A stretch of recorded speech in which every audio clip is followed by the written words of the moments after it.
In the name of my ancestors, peace forever and always, and welcome to another edition of the Realities Temple on Earth Internet Ministry.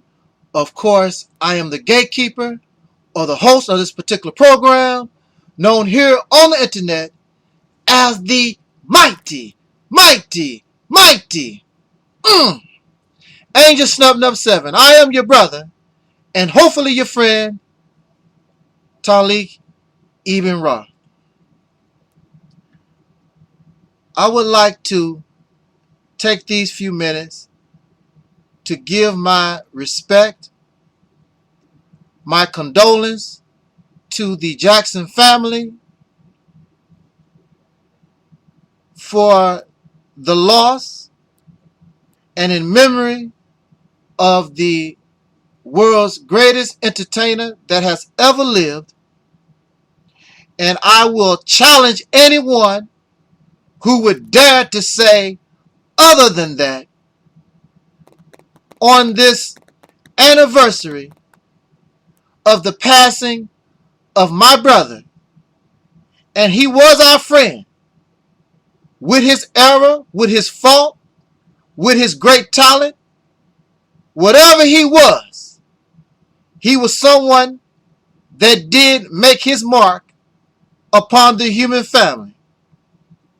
This brother we know of as Michael Joseph Jackson. He was given to us on this day, August the 29th, 1958. And so early did he pass and leave from among us June 25th, 2009. I would be a liar, and it would be wrong for me not to acknowledge the influence of this man having on my life. I am mostly known for my speaking on the topics associated with injustices done towards the descendants of slaves born in America. However, prior to this, as a child, I wanted to be an entertainer. I was fascinated by the television. I wanted to write television stories as a child, and I wanted to act. Anything to do with the entertainment genre, that's what I wanted. As far as television, I was not interested in music. In fact, listened to very little music besides watching Elvis Presley and the Beatles on television now and then. That is something I had no interest in. However, around 1978, 77, myself along with an associate who was supposed to be a friend but did not turn out to be a friend, as friends don't steal from you. But I was in this associate's house, and we were going through one of his aunt's record collections, playing with her 45s. And we were listening to all the music that his aunt was listening to when she was in her youth, as well as up to that point in time. And so this associate put on I Want You Back. This record was recorded by the Jackson 5 in 1969. But like I said, I never was interested in music, so it was about 1978, 77, even maybe close to 1979, the first time that I listened to the Jackson 5, I Want You Back. And this record was at least from 8 to 10 years old. And I heard this voice singing this tune, I Want You Back. And something about that voice, this music, got to me. And it made me begin to rethink. Well, not actually rethink, because I always wanted to be an entertainer, but to also add this singing thing, whatever it was. I was not a singer, but Michael Jackson wanted me, or he made me, inspire me to want to try to sing. Forget what happened then. Man, that song, I Want You Back. Oh, baby, give me one more chance to show you that I love you. Man, my voice is a little hoarse, so excuse me for trying to. But that, just like what Michael would say, that was a magical moment. So from then on, my friend's aunt allowed me to have all those Jackson 5 records. And my grandmother had a few Jackson 5 records. And I began to collect Jackson 5 memorabilia. All kinds of Michael Jackson and Jackson 5 magazines and anything related to the Jackson 5, and began to do my research on the Jackson 5. Who were they? What happened? How did they become the Jackson 5? My first album was Off the Wall. And I believe that Off the Wall didn't get the credit it deserved. And I was upset about that, because Off the Wall, even to this day, produced by Quincy Jones in 1979, that was a banging record. Don't Stop Till You Get Enough, Rock With You, Working Day and Night. It had a lot of hits on that album. But Michael, the very next year or a few years later, 1982, would release the album that with no doubt would put him on the map. Not only the map in the United States, but around the earth. Thriller blew Michael Jackson up and took him off the map into the stratosphere. I was so happy for Michael.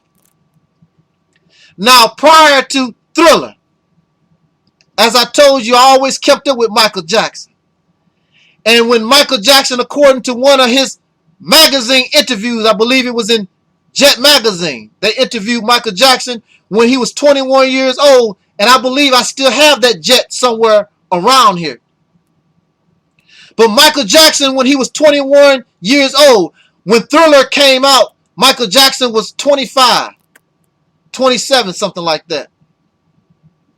But at 21 years old, just turning 21 years old, Michael Jackson was bragging about he liked to wear old clothes. He never bought himself any clothes. And Michael Jackson also was talking about that he was a student of black history. I'm going to say that again. Michael Jackson was a student of black history. So Michael Jackson is not ignorant of the black struggle. And how could Michael Jackson not be or could be ignorant of the black struggle, being an entertainer during the 60s when so much civil rights and black struggle was going on? You had no choice but to experience and see those things. Michael Jackson, in one of his interviews, was talking about being on an airplane and how these Caucasian people had no respect and looked down upon him. They didn't know he was Michael Jackson of the Jackson 5, but this goes to show you, you are a Negro, no matter who you are. And they don't care. All Caucasian people aren't Michael Jackson fans. In fact, it was black people that made Jackson 5 who they were. And the Caucasian people came in later on. And you know how it is with our entertainers. Once they begin to become successful, then the Caucasian people come in and begin to take our people over. Michael Jackson on stage would break his nose. And then this was the beginning of his fascination with plastic surgery. Michael would burn his hair, and because of the pain, he would take these pain killing drugs. That was his first introduction to the world of drugs. And later he would become drug addicted. Later he would become plastic surgery addicted. Michael Jackson was isolated. Michael Jackson was not a toughened person. Michael Jackson was soft. So the pain that he felt was probably 10 times of what somebody else might suffer. Michael Jackson was not allowed to be hit, and just like young boys, you know, somebody might box with us, and we played basketball and football and things that toughen us up. But Michael never had that type of experience to toughen himself up. So his hurt was 10 times greater than someone else. But the main thing here is that along with the great success of Thriller, and because Michael Jackson yearned and missed his childhood, then with his success, he thought he could buy his childhood. And this success clearly went to his head, because Michael Jackson, when he was 21 years old, was bragging about, I don't have any clothes and things of this nature. He was not materialistic, but by the time Thriller was at its height, Michael Jackson was buying all types of clothes, all types of property, just spending money and throwing his weight around. And then because Michael Jackson still had a childlike mentality, he used his money, just like Elvis Presley did, to express what he was denied. And Michael Jackson used his money to express his childhood fantasy. But now, the same success that made Michael Jackson and gave Michael Jackson an ability to face the world, the same success also brought negativity. And Michael Jackson, and we all know that Michael Jackson was a kind-hearted person. But at the same time, there were nasty accusations. And there were people around that hurt this kind humanitarian. My personal point of view, I don't believe that Michael Jackson was interested in men. He was not a homosexual, nor do I believe that Michael Jackson really was interested in women and having children. It was the public pressure of these pedophile charges that Michael began to and tried to act in a manner to try to show that he was in some kind of way normal. Michael just wanted to live his life, the childhood that he was denied. But he was surrounded by predators, and Michael did not realize that he was living in an evil and wicked world. So although Thriller, although entertainment gained Michael Jackson great phenomenal success, it was the same thing that began the process to murder Michael Jackson. So the man that we saw or knew of that passed June the 25th, 2009, the physical body could no longer tolerate the pressure of a man who died a long time ago. A man who could not understand so much evil in the world. A man who could not understand, although he brought people so much joy, so much happiness, there was still so much suffering. So many people who were insane. So Michael Jackson, rest in peace. You were taken too soon. And I wish that in some way that you were a little stronger, because surely we need more people on this planet with your kind and sweet heart. Michael Joseph Jackson, May you rest in peace, and may that which brought us into existence be pleased in what you brought, the love that you brought this earth. Thank you for listening. Jot down your comments.